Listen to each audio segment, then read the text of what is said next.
Hey everyone, welcome back to another video, and in this video we're going to show you what you can do whenever you lose your Siri Remote.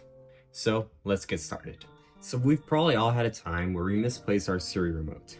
Well, in tvOS 17 and iOS 17, Apple added a feature where you can use your iPhone to find your Siri Remote through the use of Bluetooth proximity, which is how you would find an individual AirPod.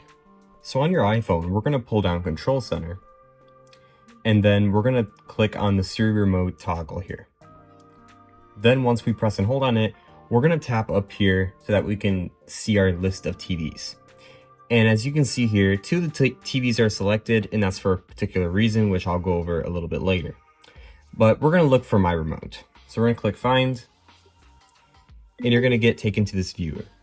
So now it shows that my remote is nearby. So let's go ahead and find it. As you get closer to your remote, your iPhone will provide haptic feedback and chimes.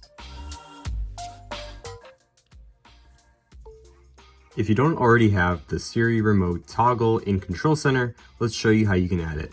To add it, we're going to head over to Settings, then we're going to go to Control Center, and then we're going to scroll down. As you can see, mine's already enabled, but if it's not already, just scroll to the bottom where you'll see more controls, and it should be there. Just tap on the plus, and it will automatically be added to Control Center.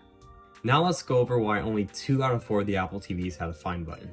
And the reason for this is they have a newer Siri Remote.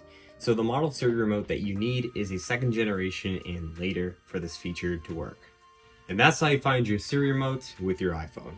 Hope you guys found this video useful. Subscribe for more videos like this, and I'll see you in the next one.